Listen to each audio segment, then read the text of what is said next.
पत्र के दो प्रकार हैं, एक अनौपचारिक पत्र, दूसरा औपचारिक पत्र। आप प्रेषक लिखकर फिर दिनांक लिखकर भी क्या है छुट्टी पत्र लिख सकते हैं। अनौपचारिक पत्र जो अपने रिश्तेदारों को लिखा जाता है, संबंधियों को और मित्रों को लिखा जाता है।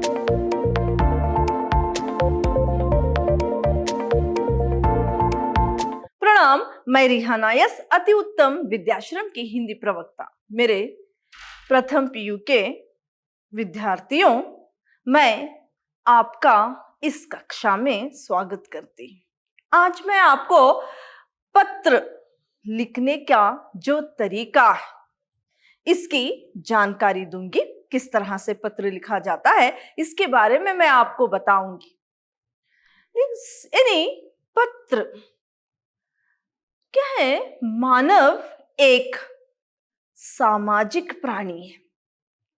समाज का सदस्य होने के कारण वो अपने संबंधों को, अपने रिश्तेदारों, संबंधियों और मित्रों के साथ अपना संबंध बनाए रखना चाहता है।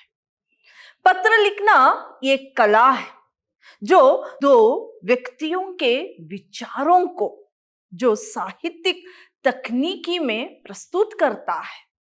पत्र के दो प्रकार हैं, एक अनौपचारिक पत्र, दूसरा औपचारिक पत्र।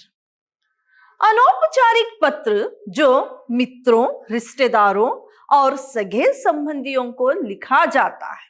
औपचारिक पत्र जो प्रधानाचार्य, व्यापारियों, ग्राहक, पुस्तक विक्रेता, संपादक आदि को लिखा जाता है। तो पत्र के दो प्रकार हैं।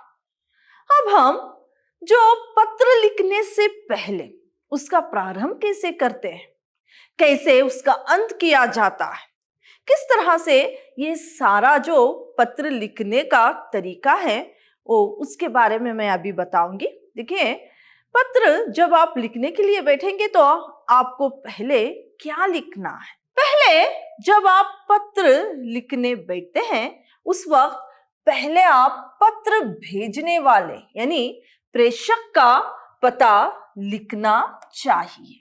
पहले प्रेषक यानी जो पत्र लिख रहा है उसका पता पहले लिखना चाहिए। उसके ठीक नीचे दिनांक यानी डेट लिखनी चाहिए। उसके बाद जो पत्र लिख रहा है वो किसे लिख रहा है, किसे वो पत्र क्या है भेज रहा है, उसका पता लिखना चाहिए। उसके बाद क्या है विषय, सब्जेक्ट संक्षिप्त में लिखना चाहिए। फिर पत्र प्राप्तकर्ता के लिए क्या है महोदया, मान्यवर, माननीय आदि संबोधन के रूप में, आदि संबोधन के रूप में लिखा जाता है। फिर विषय वस्तु में प्रत्येक बात के लिए अलग अलग अनुच्छेदों का प्रयोग करना चाहिए। जब आप किसी को 2-3 विषय बता रहे हैं तो उसके लिए छोटे छोटे अनुच्छेद यानी छोटे छोटे पैराग्राफ में, अनुच्छेदों में क्या है विषय को बताना चाहिए। अगर आप एक विषय के बारे में बात करें तो पहले उसे 2-3 लाइन में पूरी जानकारी देना है। फिर और एक विषय में अगर आप बात करेंगे फिर से क्या है दूसरे अनुच्छेद में लिखना चाहिए। इसी तरह छोटे छोटे क्या है अनुच्छेदों में विषय वस्तु को लिखनी चाहिए। फिर अभिवादन, पत्र की समाप्ति पर पत्र प्राप्तकर्ता का अभिवादन किया जाता है। फिर उसके बाद आपको धन्यवाद लिखना है। फिर आप क्या है अभिनिवेदन, पत्र के अंत में, अभिनिवेदन क्या है पत्र के अंत में पत्र लिखने वाले का नाम और हस्ताक्षर क्या है भी किया जाना चाहिए। पत्र के अंत में पत्र जो लिख रहा है उसका नाम और हस्ताक्षर लिखना चाहिए।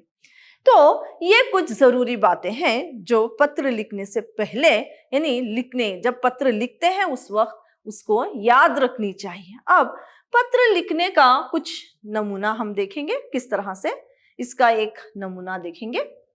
यहाँ पर प्रार्थना पत्र लिखने का प्रारूप यानी छुट्टी पत्र, प्रार्थना पत्र यानी छुट्टी पत्र किस तरह से लिखा जाता है। ये औपचारिक पत्र, छुट्टी पत्र जो प्रधान आचार्य को लिखा जाता है। यहाँ पर पूछा गया है अपने विद्यालय के प्रधान आचार्य को पत्र लिखिए जिसमें बहन की शादी के कारण अवकाश लेने के लिए प्रार्थना की गई हो। यहाँ पर देखिए, मैंने आपसे बताया कि पहले प्रेषक यानी जो पत्र लिख रहा है उसका नाम लिखना चाहिए। ओल्ड वर्जन में इसी तरह से पहले प्रेषक लिखा जाता था। जैसे जैसे समाज में बहुत सारे चेंजेस आ रहे हैं तो पत्र में भी कुछ चेंजेस आ गए हैं। यहाँ पर अभी जो पत्र लिखा जा रहा है वहां पर सेवा में, यानी टू, जो सेवा में है टू से शुरू किया जा रहा है तो उसका ये प्रारूप है। देखिए, आप प्रेषक लिखकर फिर दिनांक लिखकर भी छुट्टी पत्र लिख सकते हैं, या तो सेवा में जिसे पत्र भेजा जा रहा है उसका पता लिखते हुए भी लिख सकते हैं। सेवा में श्रीमान प्रधान आचार्य जी, सर्वोदय विद्यालय दिल्ली, यानी जिसे पत्र भेजा जा रहा है उसका पता। फिर विषय, सब्जेक्ट लिखा है बहुत संक्षिप्त में। देखिए, बहन की शादी के कारण छुट्टी के लिए प्रार्थना पत्र। फिर मान्य महोदय। फिर यहाँ पर सविनय निवेदन यह है कि मैं आपके विद्यालय की कक्षा द्वितीय पीयूसी का छात्र हूं। मेरी बहन की शादी है, कृपया मुझे 4 दिन की छुट्टी चाहिए। दिनांक 25 मई से 28 मई तक अवकाश प्रदान करें। इस तरह से पूरे विषय को एक अनुच्छेद में, एक ही विषय बताना था तो एक अनुच्छेद में यहाँ पर लिखा गया है। फिर धन्यवाद, थैंकिंग यू। यहाँ पर स्थान अहमदाबाद, फिर दिनांक लिखा गया है। हाँ, प्रेषक के बाद दिनांक लिखकर फिर सेवा में पहले फ्रॉम एड्रेस, फिर डेट, फिर टू एड्रेस से लिख सकते हैं। लेकिन न्यू वर्जन में दिनांक अंत में भी लिखा जा सकता है।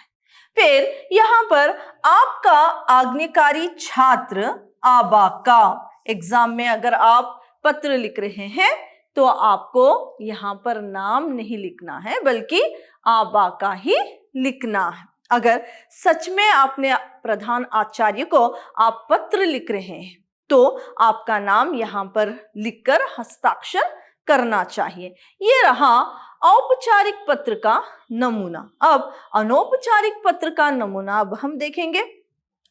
अनौपचारिक पत्र जो अपने रिश्तेदारों को लिखा जाता है, संबंधियों को और मित्रों को लिखा जाता है, इसे ये लिखने का तरीका अलग है। देखिए, पहले यहाँ पर यानी आपके राइट हैंड साइड जो है दिनांक लिखिए। फिर कहां से आप लिख रहे हैं पता, उसका पता सरकारी कॉलेज अहमदाबाद।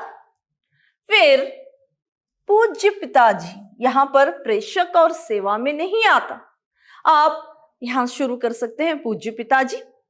सादर प्रणाम। फिर मैं यहां स्वस्थ व प्रसन्न हूं, आशा है वहां सभी कुशल मंगल होंगे। मेरी पढ़ाई भी ठीक से चल रही है। मान्यवर पिताजी, अगले महीने मेरी परीक्षा शुल्क 1000 रुपया है। पिताजी कृपया मुझे मनी ऑर्डर द्वारा रुपए जल्दी से जल्द भिजवा दे। परीक्षा शुल्क भरने की अंतिम तारीख है 13/10/2018। कृपया मुझे पैसे भिजवा दे। पिताजी, माताजी को प्रणाम कहिए और छोटे भाई को मेरा प्यार। इस तरह से आपने अपनी बात को पूरी बता दी कि यहाँ पर एक पुत्र अपने पिताजी को पत्र लिख रहा है परीक्षा शुल्क मांगने के लिए, परीक्षा यानी एग्जाम के लिए फीस मांगते हुए। फिर अंत में यहाँ पर आपका आज्ञाकारी पुत्र श्याम जी, एग्जाम में आप लिख रहे हैं तो यहाँ पर आबा का लिखिए। सचमुच आप अपने पिताजी को पत्र लिख रहे हैं तो अपना नाम यहाँ पर आप लिखेंगे। फिर जिसे आप पत्र भेज रहे हैं उसका पता आपको यहाँ पर लिखना है, जिसे आप पत्र भेज रहे हैं उसका पता यहाँ पर लिखना है। इस तरह से अनौपचारिक पत्र लिखने का तरीका है। ये एक नमूना मैंने आपको बताया, ये एक तरीका आपको मैंने बताया। अगली कक्षा में किसी और टॉपिक पर चर्चा करेंगे। धन्यवाद।